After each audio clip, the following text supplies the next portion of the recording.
8 days, and the rite of circumcision is kept, despite the fact that, as the Lord actually indicates in one of his dialogues with the authorities, this meant in practice, as it were, breaking the Sabbath, because they had to do this operation should it fall on the Shabbat. When one baptizes a child, one can intuit a question mark over the head of each one. In a family of faith, such as those who might come here when we do one can expect that it will be protected and kept safe. Otherwise, one is not quite sure. And one asks oneself mentally the question, this passport, will it actually open the door, or will it be thrown back? We can push away the light of life, and modern society invites us to do so. This is the first time that we meet each other this year. It is the very first day of the year. And so we can but pause before it starts and look forward and back. This morning before coming, I happened to notice that on the first Sunday of the year 2 years ago, I had put some thoughts together in poetic form, meditating precisely on the gift of time. And I thought quietly to myself, 2 full years have gone by since writing those lines on this same desk. In that time, 2 dear friends were diagnosed of cancer, one quite young, and she is no longer with us. Others have gone on, and many things have happened in the meantime.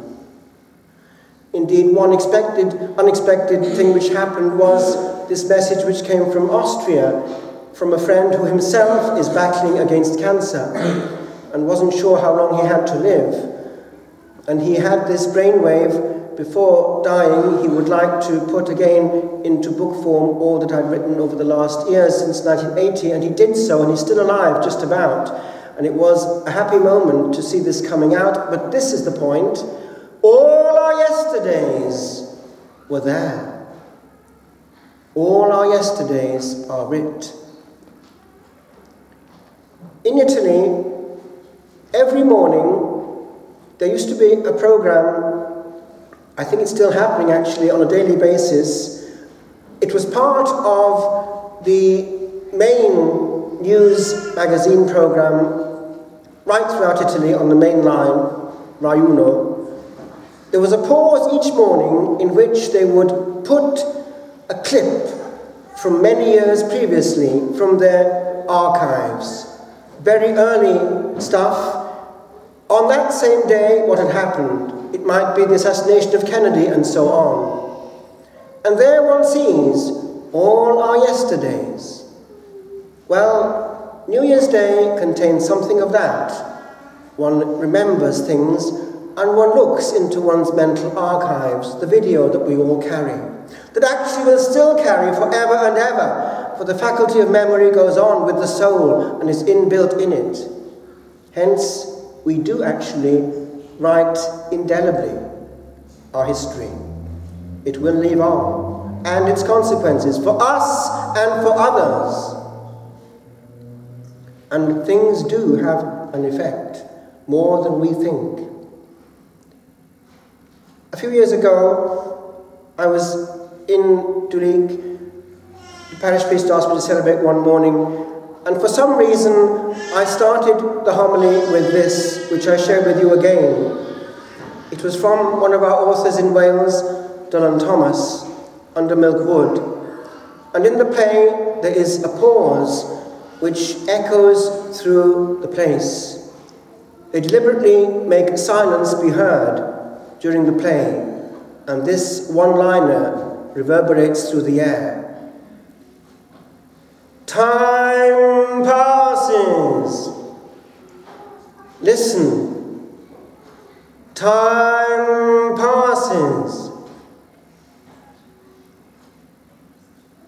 And I added some comments which I hadn't realized were being scribbled down by one of the people in the pew in his prayer book, which he had with him in church.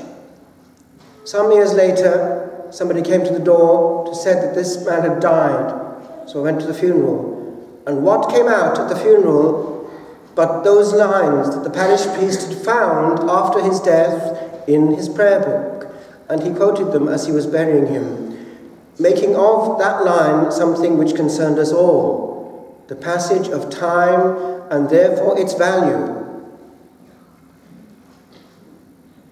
That, my friends, is what we need to look at today. We presume, don't we, that we have a long innings. We had 7 Africans in formation at one stage in the Abbey, and they knew the average of about 40 years in their village for a man. Every week there were about 2 funerals of a person of that age bracket. Very short, without medicine. And only really a few generations ago, really, it wasn't that different.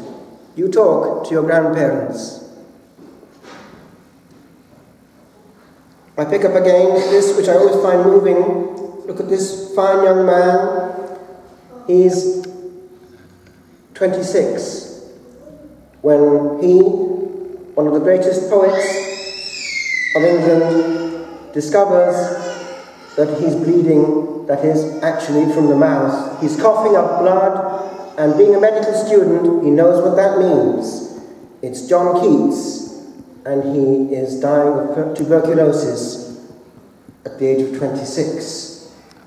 And he writes these before dying. When I have fears that I may cease to be, before my pen has gleaned my teeming brain. And on he goes and mentions, without mentioning her, Fanny Brown, whom he loved and wanted to marry.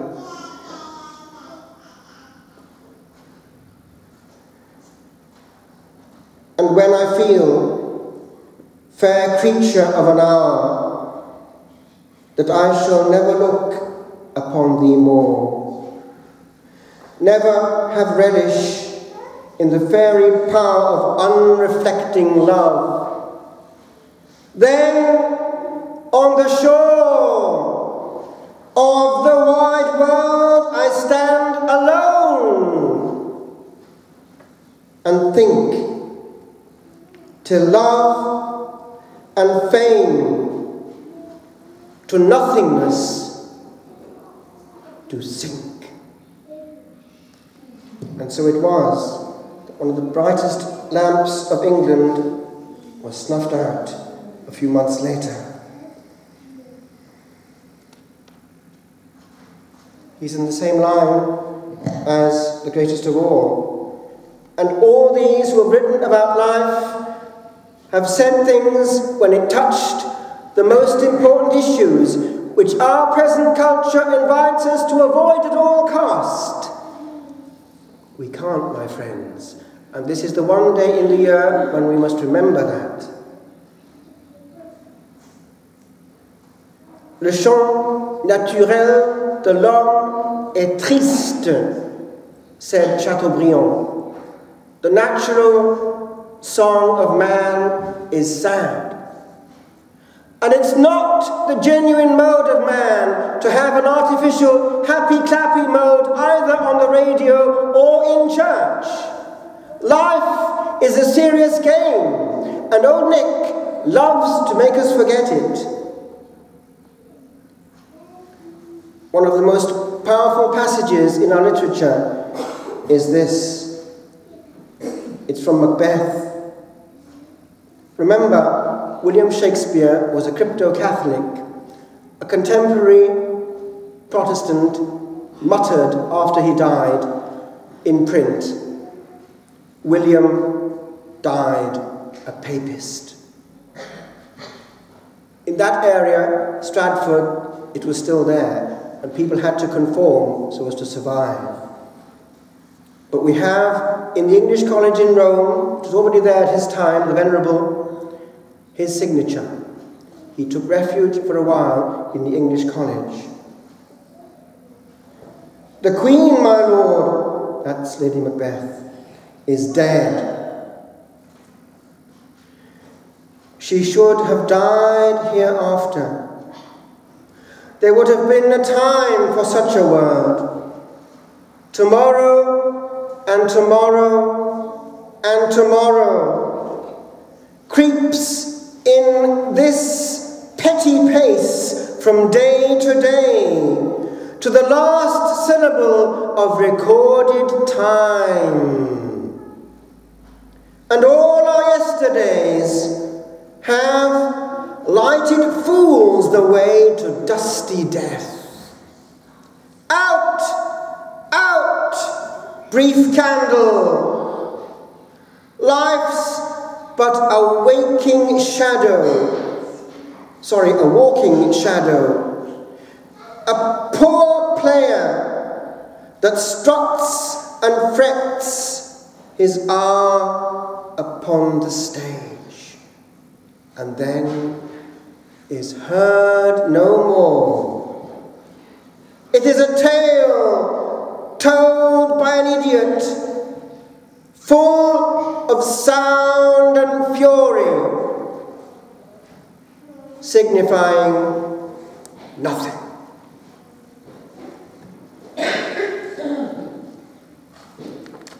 Just this week, a friend of mine who lives on the other side of the planet in New Zealand sent me this that she'd worked upon. It's just the kind of thing you might do if you were into family archives. She had put together stages of her ancestry going right back. And she wrote on it. But I just put it to you because it's something that concerns us. We think we have a long innings, but photographs remind us that is not the case. With regard to the issue, it's quite the opposite of what people think with regard to what matters in our use of time. Old Nick loves to have us think that we must succeed. It's nothing to do with it.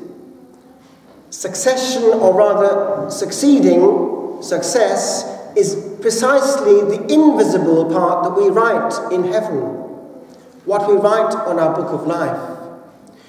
And many who have in this life all and everything going for them might have just the opposite in the beyond. In 1848, a lady who was quite well-to-do, a noblewoman living in London, she had lost her husband very young, and she was not yet 30. She was only 29, widow and attractive. But she had this gallant, this man who would frequent her secretly. One day, she was asleep. She was awoken suddenly. She saw some strange kind of light coming from outside, and the door opened, and this presence came to her. It was her boyfriend, with whom she'd misbehaved badly. He was in an awful state. He said to her, "Hell exists, and one burns in it." And immediately he grasped her by the wrist, which before he'd grasped in other ways, and disappeared. The pain was so atrocious that she fainted. About half an hour later, she came to and called her chambermaid, who came in and felt and sensed an awful sense of smouldering and burning. The carpet was completely burned, as though there was somebody on fire walking towards the bed and back. And when she saw the wrist, she was horrified. For the rest of her life, the noblewoman tried to cover it up with bracelets and whatnot. That was one ending to a short life. She would have been okay, but the other man, because of her, wasn't, and still isn't. But no matter how bad, it's not too late. The problem in his case was that that very night, without her knowing it, he had died, it would seem, choked on his own vomit in a drinking bout. And eventually she heard about the death, and it corresponded exactly to the moment at which he'd appeared to her. But there is, if one has, even at the last moment, one thought of regret, a hope. Time is written in milliseconds which can actually change all eternity. Listen to this. Rudolf Franz Höss was commandant of Auschwitz.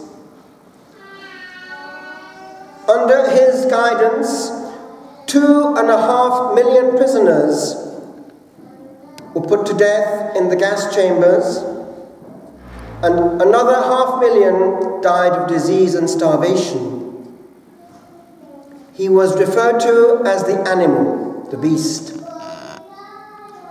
Höss introduced pesticide Zyklon B containing hydrogen cyanide to the killing process, thereby allowing soldiers at Auschwitz to murder 2,000 people every hour.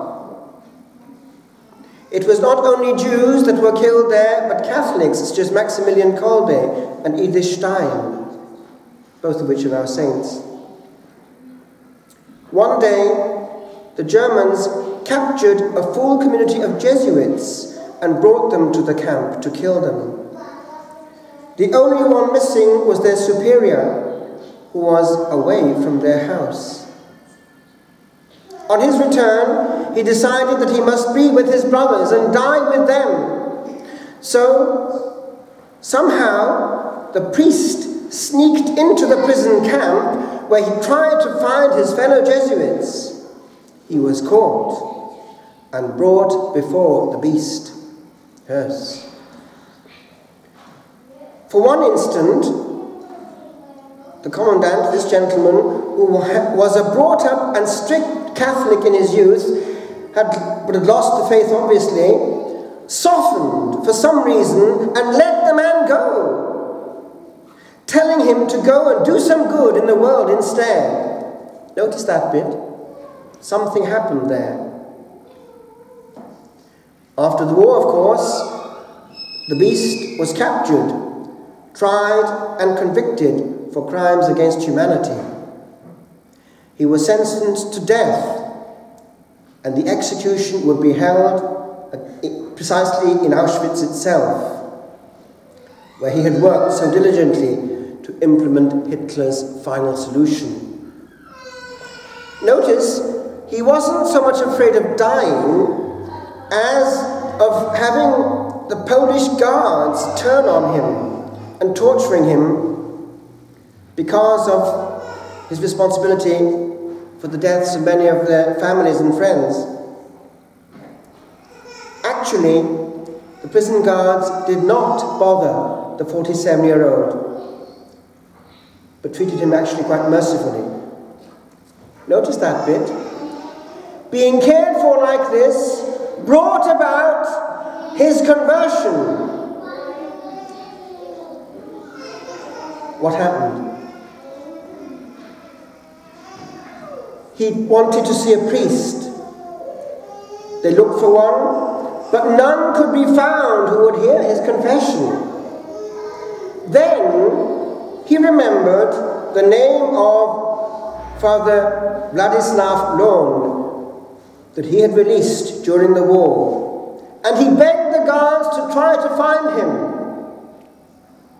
The priest was found, notice, at the Shrine of Divine Mercy in Krakow, where he was chaplain. He agreed. So, Hus was able to have access to a merciful priest. My conscience compels me to make the following declaration, that as Commandant of Auschwitz, I was responsible for carrying out part of the cruel plan of the Third Reich for human destruction. I have caused unspeakable suffering to the Polish people in particular, and I am to pay for this with my life. May the good God forgive me for what I have done. So that was the message that came to him, to this priest at a distance, and he came, and the confession went on for hours. Eventually, the priest gave him absolution, saying, "Your sins are forgiven, Rudolf Höss. You animal," just quoting what was called the nickname of this man, "go in peace." That's an expression. Go in peace. Father returned the next day with the Eucharist, and the guard said that it was the most beautiful thing he had ever seen. Höss, the beast, receiving Holy Communion on his knees, with tears in his eyes, just like a young boy receiving communion for the first time. So the beast is with Jesus, merciful Jesus. The young man who enjoyed misbehaving in the night is with the one he served. Where do we stand with the use of time?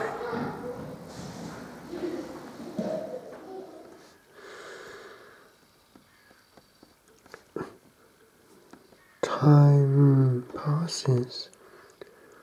Listen. Time passes. Upon the night, I write upon a pause. Tween then and now. Tween now and when no more the day'll have power to be, or the hour to cause tomorrow to be such, or to restore the tick that taps this moment where I stand upon a land of passing.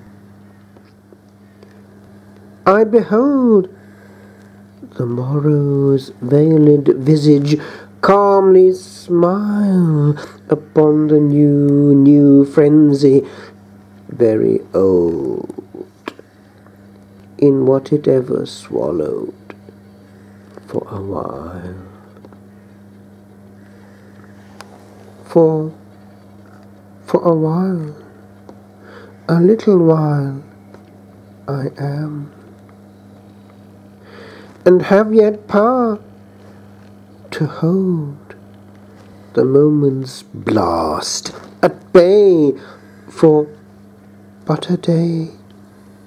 One day shall dam the flood of seconds coming at the last, and I shall stand alone upon the world, upon an hour that ours to passing.